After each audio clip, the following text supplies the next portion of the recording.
Күнүбүздүн маанилүү кабарлары менен тааныштырып, сиздер менен Ак Кеме YouTube каналында кайрадан Адилет Амангулов. Саламатсыздарбы?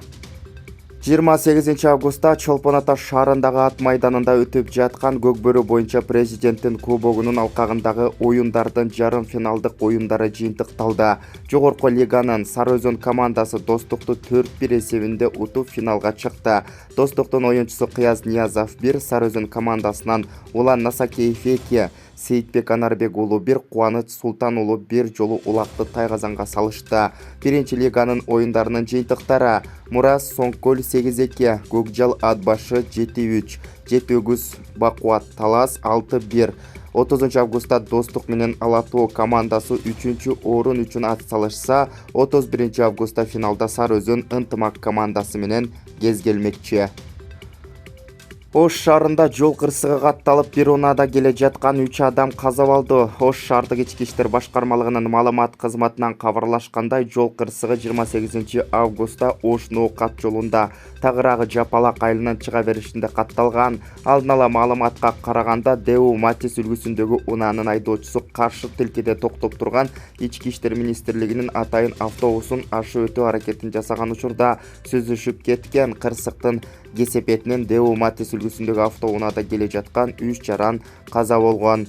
Бул авто кырсык кылмыштардын жана жоруктардын бирдиктүү реестрине катталып, экспертизалар дайындалды. Териштирүү иштери улантылууда, дешет маалымат кызматынан.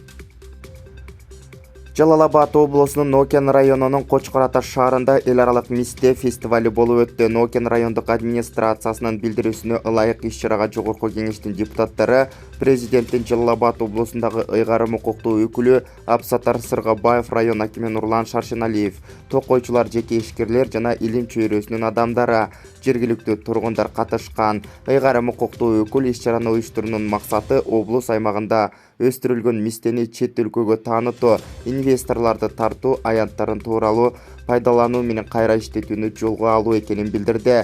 Бул багыттагы көрүлгөн натыйжалуу аракеттер жергиликтүү бюджетти арттыруу менен тургундардын дагы кирешесин көбөйтөөрүн айтышат. Бишкектеги мечиттердин биринин жанында инспектордун кокусунан атып алган огунан улам каза болгон айдоочунун окуясы УКМКнын төрагасы Камчыбек Ташиевдин көзөмөлүндө. Иликтөөнүн жыйынтыгы боюнча бардык күнөөлүүлөр жоопко тартылат дешти Улуттук коопсуздук мамлекеттик комитетинин басма сөз кызматынан кабарлашты. Мекемеден билдиргенде, инспектор киши өлтүрүү фактысы боюнча кармалган. Учурда териштирүү иштери улантылууда. Өлкө башчысы Садыр Жапаров 27-28 августта Баткен облусундагы иш сапары аяктап Бишкек шаарына кайтып келди. Президенттик аппараттын маалымат кызматынан кабарлашкандай, мамлекет башчы Лейлек районунун Максат айылында болуп, ал жакта үстүбүздөгү жылдын апрель айында мамлекеттик чек аранын кыргыз-тажик тилкесиндеги окуядан жабыркаган 84 үйдүн калыбына келтирилгенин көрдү. Ушул эле айда Садыр Жапаровго калыбына келтирилген социалдык инфраструктура, участкалык милиция бөлүмү, фельдшердик акушердик пункту, мектеп жана футбол талаасы, ошондой эле ар бир үйгө муздак жана ысык суу киргизилгени, көчө жарыктандыруусу жана асфальтталган жол көрсөтүлүп тааныштырылды. Футбол дүйнөсүндө таң калтырган трансферлер уланууда. Криштиану Роналду Манчестер Юнайтед клубуна өттү. Англиялык клуб өзүнүн сайтында аны үйгө кош келдиң деп тосуп алышты. Форвард аталган командада 2003 жылдан 2019 жылга чейин ойногон.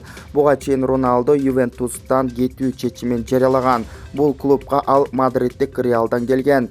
Ага чейин Лионел Месси Барселонадан ПСЖга өтсө, ПСЖнын форвардагы Мбаппе Реал Мадридке өтүү ниетинде. Бишкек шаарындагы Панфилов Сейил багында кала тургунунун уюлдук телефонун уурдаганга шектүү келиндер үй камагына чыгарылды. Бул тууралуу 1-май райондук сотунун маалымат кызматы тарабынан белгилүү болду. Маалым болгондой, кечээ 28 августта 1-май райондук соту уурулукка шектелип кармалган келиндерди үй камагына чыгарды. Буга чейин Панфилов Сейил багында кала тургунунун уюлдук телефонун уурдаганга шектүү келиндер 89-жылы туулган К.А. жана ошондой эле 2000-жылы туулган С.А. аттуу жарандар кармалган. Ошондой эле шектүүлөр буга чейин ушундай эле кылмыштарды жасап, бир нече жолу соттолгондугу белгилүү болду. Бишкекте эгемендүүлүктүн 30 жылдыгын белгилөөдө 2000 милиция кызматкери коопсуздукту камсыз кылат. Маалыматты Бишкек шаардык ички иштер башкы башкармалыгынын басма сөз кызматынан кабарлашып, башкармалыктын жетекчиси Азамат Ногойбаев өздүк курамдын арасында түшүндүрүү иштерин жүргүзгөнүн белгиледи. Белгилүү болгондой, Азамат Ногойбаев эгемендүүлүк күнүндө салтанаттуу иш-чаралар учурунда коопсуздукту жогорку деңгээлде аткарууну тапшырды. Эгемендүүлүк күнүндө Бишкек шаарынын аймагында 2000ге жакын милиция кызматкери күчөтүлгөн тартипте кызмат өтөшөт. Коронавирустун жайылышына жол бербөө үчүн милиция кызматкерлери жарандарды санитардык эпидемиологиялык эрежелерди дагы сактоого чакырат. Акыркы саатка алынган кабарлардын топтому мына ушундай жаңылыктар менен коштолду. Биздин YouTube каналыбызга катталып, коңгуроочону басып, жаңылыктарды биринчилерден болуп көрүп туруңуздар. Кийинки саатта угушканча аман болуңуздар.